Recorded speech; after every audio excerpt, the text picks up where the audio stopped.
Well, game 5 of the FIDE World Championship match presented by Google. Well, it started off with some intrigue. We were all very curious as to what Gukesh with the white pieces would open up with. In the end, he went for a repeat in game 1, which is beginning with the e-pawn, picking up 2 squares. And perhaps to Gukesh's surprise, Ding actually copied that strategy and played the French defense, something that he did in game 1.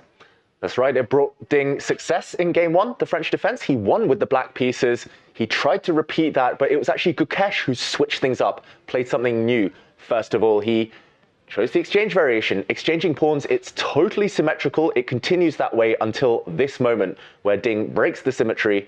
He pushes his pawn forward, and here Gukesh trying to maintain the tension, but we quickly saw queens disappear and a transition straight from the opening, almost down to the endgame. Yeah, perhaps Gukesh was surprised here and chose to play this queen check just to kind of take the game into something that he was familiar with in terms of concept, because suddenly it becomes all about timings and putting the pieces on the right squares.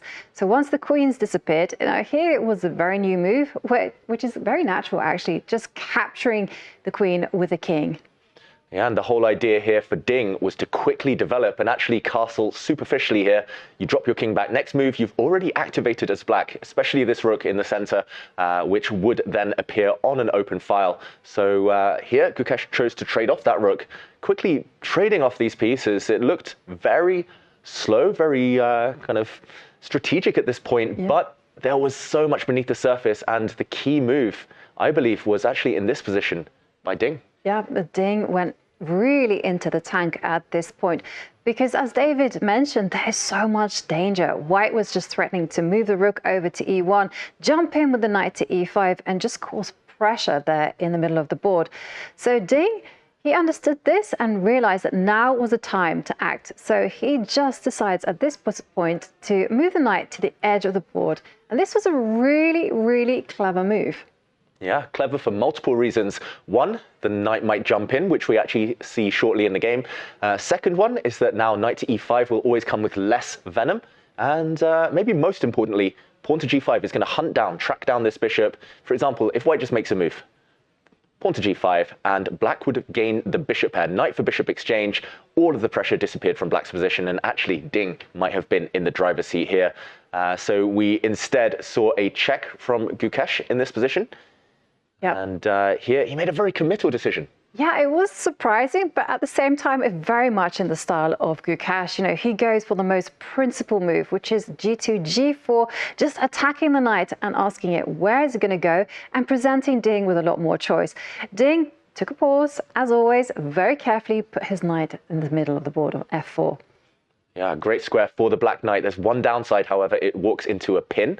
This pin is actually slightly troublesome. It's hard to break. This black bishop is undefended. There's also a big threat of white's knight jumping into the center, just confusing black, actually breaking that tension and targeting this knight. But Ding had seen everything in advance. I really love this move. I think one of the classiest moves of the game, knight to b6. The knight gets out of the way and actually has plans later to jump towards white's queen side, and also opens up this bishop, which was previously fast asleep. It's a beautiful switchback because all the action is happening on the king side in the middle of the board, and Ding just goes the other direction with a knight.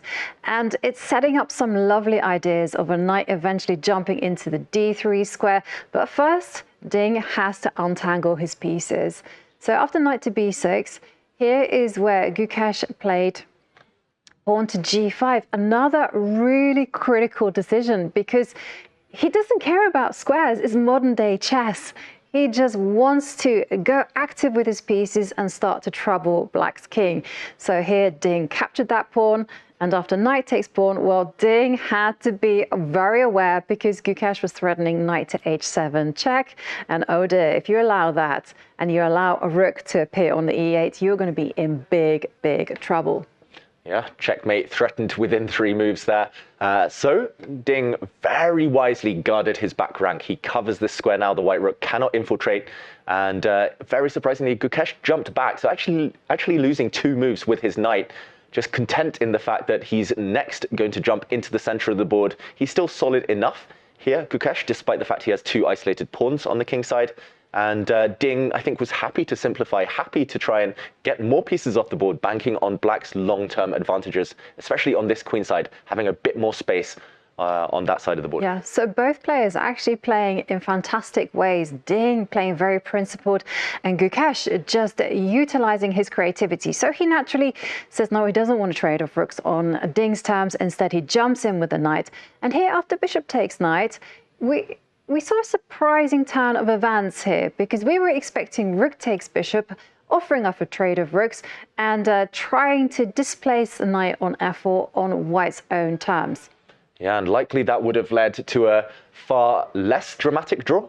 But after pawn takes instead, a moment of discomfort for Gukesh after the black knight jumped into d3. This was actually a triple attack, hitting the rook, hitting these two pawns as well. Suddenly it dawned on Gukesh, he'd missed something, he's miscalculated. The knight had to be removed after a lot of thought. He did take that piece off, and here, I think his original plan was to push the pawn forward to b3, to control this black knight, to make sure it cannot jump into white's half of the board. The downside, though, is this weakens the c3 square, and what he may have overlooked is that the rook slides across, hitting this pawn. The white rook defends it, but pin and win here for Ding. You push this pawn forward, the white pawn is stuck, has to move forward, and now the black knight can finally activate itself due to the fact the white rook is undefended on c1. If the black knight ever lands on c3, it's got so many targets in sight, and Gukesh had to switch gears here. Yeah, he totally did that in such a brilliant way, actually, finding f3. And here, Ding potentially could have just moved the rook up to e6, but that's a very much computer-like suggestion. And instead, Ding played the very human knight to c4, getting a protected passed pawn. Knight takes knight ensued. But look at this, Gukesh just calculated so accurately and precisely here, lifting up the rook to the middle of the board, targeting c4, willing to drop a pawn with a bishop to c6, as played by Ding, and now here, rook to d4, keeping an eye on the passed pawn. Yeah, we should mention there's one trap. This was a great move, great defense by Gukesh. He couldn't get greedy here, however, after rook takes pawn, because the black rook simply slides behind its own pawn, and promotion now is guaranteed. White loses material just trying to stop this pawn from marching. Instead, rook to d4 was based on the fact that it buys white one move, and one move is enough here. Yes, the black bishop can take this pawn, but now he gets his king closer to this black passed pawn, and here Ding made a strange decision. He blundered here with moving the bishop to c6. And here, this is where Gukesh simply captured the pawn on c4. There were some trades, and the rooks just simply disappeared off, and the opposite color bishop endgame is simply a draw.